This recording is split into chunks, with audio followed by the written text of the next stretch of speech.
Everyone, welcome to agriculture अड्डा 24/7। Agriculture अड्डा 24/7 पे आप सभी लोगों का स्वागत है।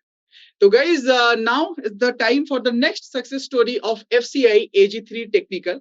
We have here with us Aman Kumar, who has secured 49 rank in the East Zone under the UR category. Okay, so Aman, welcome to the session. Thank you, sir.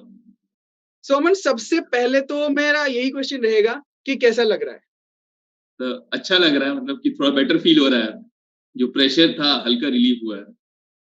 अमन, थोड़ा सा आपके बारे में, आप कहाँ से हैं और आपकी, जैसे कि हमें पता है कि FCI AG3 में मल्टीपल डिग्रीज के स्टूडेंट्स एलिजिबल थे, तो एक बार अपना जो डिग्री है उसके बारे में भी थोड़ा सा बता दीजिए। तो मैं जमशेदपुर से हूँ। मैंने FCI AG3 में टेक्निकल के लिए अप्लाई किया था फ्रॉम ईस्ट जोन। मैंने अपना graduation sir university of agriculture science Bengaluru से किया था। लास्ट ईयर 2022 में ही मैं ग्रेजुएट हुआ हूँ और अभी इस बार जो एग्जाम दिया तो उसका रिजल्ट अभी जो आया है। 2022 में आपने एग्जाम दिया एंड 2023 ऑलमोस्ट हम आधा साल खत्म होने को है, हो ही गया है, जून के महीने में है। अराउंड एक साल लग गया। पिछले साल जून में मैं से पास आउट हुआ था, इस साल जून में जॉब लग गई है। राइट। तो मतलब अगर मैं कहूँ ना, for an agriculture graduate, degree के एक साल में जॉब लगना ऐसा नहीं है कि बहुत आम बात है, क्योंकि हमारे जो एग्रीकल्चर सेक्टर है उसमें वैकेंसीज इतनी जल्दी नहीं आते हैं कि एक स्टूडेंट जो है ग्रेजुएट होकर फटाफट एग्जाम देके उसका निकल जाए। I am not talking about other vacancies, specifically agriculture related vacancies. तो ये एक साल का आपका जर्नी कैसा था? मतलब आपने क्या सोचा था, किस चीज की तैयारी करोगे, क्या करोगे? इनिशियली मेरे दिमाग में बस एक ही जॉब था, एग्रीकल्चर फील्ड ऑफिसर, कि ये होता है। तो उसमें जब मैंने पैटर्न देखा तो क्वांट रीजनिंग इंग्लिश था, तो उसकी वजह से मैंने फिर बैंकिंग का प्रिपरेशन स्टार्ट किया। तो मैंने बैंकिंग में IBPS PO का एग्जाम दिया था, तो मैंने उसमें प्री निकाल लिया था, मेंस में रह गया था। तो उसकी वजह से मुझे थोड़ा कॉन्फिडेंस आया कि मैं ये और आगे कर सकता हूँ। और लकीली 2019 के बाद 2022 में हमारा FCI का फिर से वैकेंसी आया, तो आधा सिलेबस मेरा वहीं कवर था। तो प्री आराम से निकाल पाया मैं, FCI AG3 का भी और FCI मैनेजर का भी आराम से। तो ये थोड़ा मेरे फेवर में काम किया। और ऊपर से जो बोलिए जो पैटर्न था वो थोड़ा सूट किया मेरे वे को, तो आराम से हो गया थोड़ा। ग्रेट। जैसे कि हमने यहाँ पे अमन के बातों से नोटिस किया है कि इन्होंने FCI का जो मैनेजर है, जो कैटेगरी 2 का पोस्ट है, आपने उसका भी एग्जाम दिया है, राइट? Yes sir. तो उसमें आपका इंटरव्यू हो गया है? हाँ सर, इंटरव्यू हो गया, रिजल्ट्स आ जाएंगे एक वीक में, अब देखते हैं क्या होता है उसमें। उसमें इंटरव्यू कैसा था? इंटरव्यू में सर अराउंड 10 मेंबर्स थे पैनल में जो लिए थे। तो बेसिक क्वेश्चंस ही थे, मतलब ज्यादा आपकी पर्सनालिटी पे फोकस किया गया था उसमें भी। ओके। थोड़ा टेक्निकल, थोड़ा बेसिक, वो आपको बस बॉडी लैंग्वेज देखते हैं कैसा है बंदा, और जो आपके यूनिवर्सिटी के बारे में कहाँ से पढ़ाई किया वैसे ही था। That's great. So, जैसे कि यहाँ पर एक और बार बताता हूँ, so Aman has qualified the FCI AG3 technical exam and he is awaiting the results of FCI category 2 manager.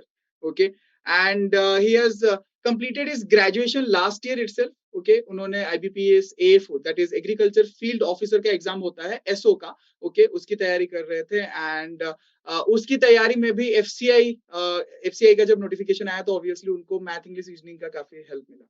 सो अमन, जब आपने देखा कि FCI में यार मैथ इंग्लिश रीजनिंग एग्रीकल्चर के साथ साथ कुछ दूसरे भी टॉपिक्स हैं, जैसे कि बेसिक आपके जो GK GS वगैरह, जो कि इस बार पहली बार ऐड हुआ था, तो आपको ये नहीं लगा कि यार एज एन एग्रीकल्चर स्टूडेंट मैंने तो GK GS कभी पढ़ा ही नहीं है?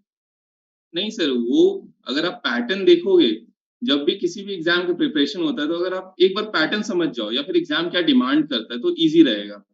जैसे GK GS में था, उन्होंने उसमें सीधा लिखा हुआ था कि 10th स्टैंडर्ड तक आपसे पूछा जाएगा, हिस्ट्री, ज्योग्राफी और बाकी जो भी, और जनरल नॉलेज एकदम बेसिक लेवल का।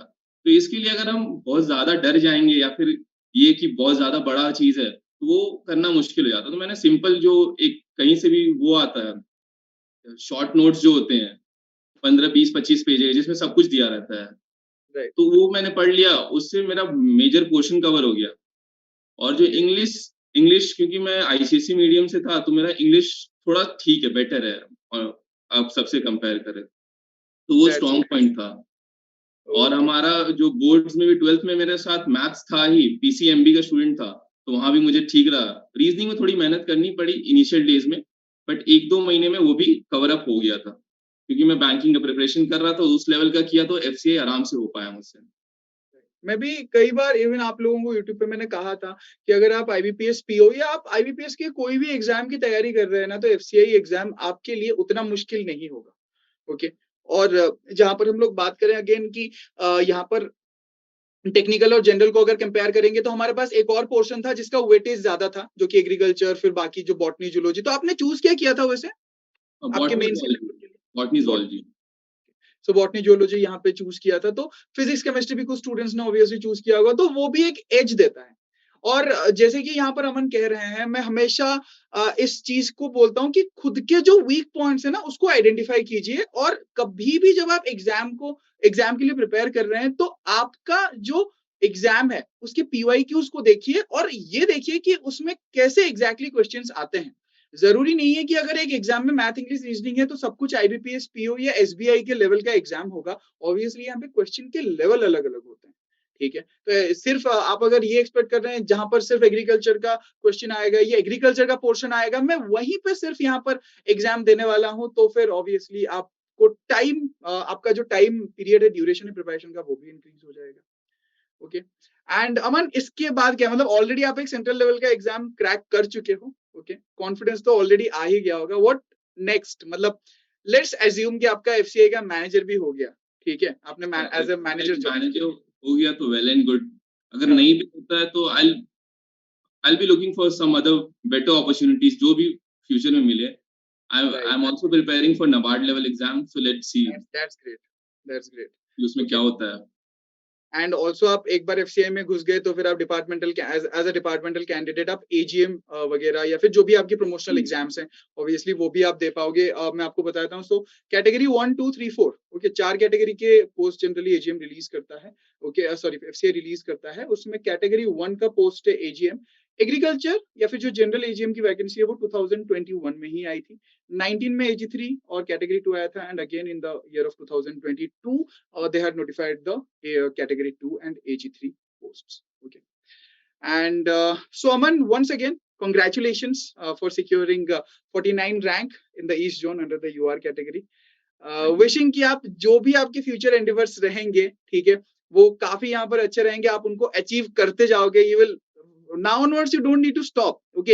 एंड उन सारे स्टूडेंट्स के लिए मेरा एक मैसेज रहेगा जो सोचते हैं कि मुझे ग्रेजुएशन के बाद एमएससी में एडमिशन ले लेना चाहिए, मेरा 1 साल बर्बाद हो जाएगा, 2 साल बर्बाद हो जाएगा। सो अमन इज एन एग्जाम्पल हियर। ठीक है, कि पूरी मेहनत के साथ तैयारी करो एंड डोंट थिंक कि मेरा 1 साल बर्बाद होगा। मेक श्योर कि ऐसा गोल बनाओ कि अगर आज आप ग्रेजुएट हो रहे हो या इस साल आप ग्रेजुएट हो रहे हो, तो फिर अगले 1 साल में ना जो भी एग्जाम, नेक्स्ट एग्जाम होगा, वही आपका गोल होना चाहिए और उसको क्रैक करके आपका जो जॉब है वो आपके हाथों में होना चाहिए। Okay.